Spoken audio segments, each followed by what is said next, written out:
Let's go to Oxnard now, where we wrap up a couple of weeks worth of Cowboys camp coverage with the ticket team, and George Dunham from the Musers is here tonight. George, you guys pack up and go home tomorrow. What's the Cowboys headline, in your opinion, from these first few weeks? What will you take back with you to Dallas?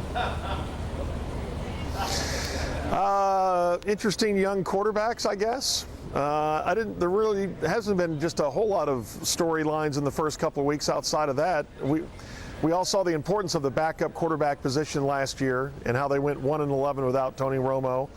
And at least for now, they're leaving it up to two guys who've never played in the NFL before.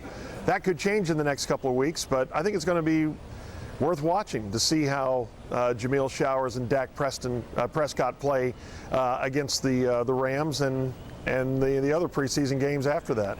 I'm trying to sell my management on sending me out there next year, so thanks for telling us that there weren't really any storylines to cover. Your buddy Michael Irvin was at practice yesterday. I know you talked with him. He loves Jason Garrett, obviously, but he doesn't like the so-called compete period during practice. It's a session of individual position battles. He feels it sends the wrong message that they should always be competing. When a guy like Irvin starts to question certain elements of Garrett's practice, I wonder where a guy like you stands right now in terms of your confidence level on Jason Garrett. Yeah, it's interesting. I wonder what they feel. You know, do some of these players feel like, man, we're going through some of the same motions we went through last year in the middle of a long losing skid and a 4-12 season? I still think he has this team. And I would imagine Michael's comparing that to the days when he played, when there was goal line drill every day and there was middle drill and there was a lot of contact.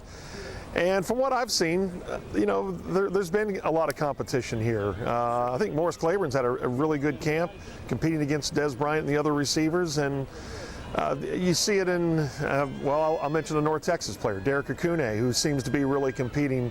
Made a couple plays in goal line yesterday, and you see him, he's flying all over the field in every drill they do. So I still think you have some of that. I just don't think you can have the same competitiveness, the same contact that you had in practice back when Irvin played. Did you do the fake Michael with Michael when you talked to him? No, I didn't, because I'm afraid it's starting to beat him down. I did mention, though, that we didn't have one school closing last year. He promised, even though he doesn't have a farmer's almanac, but he promised this year it will have closings because he equates a hot summer to a cold winter. Now, humor us here, and what might Michael say if there will not be school at a particular place on a particular day? If we have dusting, if we have a snowstorm, the school districts will be closed.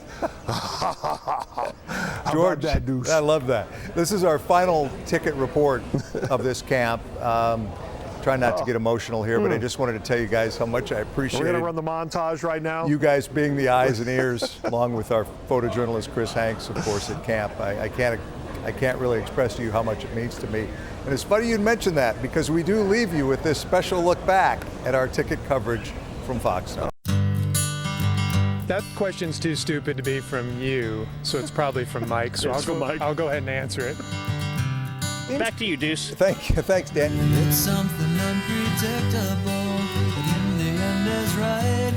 I hope you had the time of your life. We continue here with Corby Davidson from the ticket. I think that this team is absolutely fantastic. Bye-bye.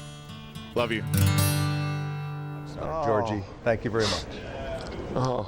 I'm Mike Doocy. Thanks, Mike.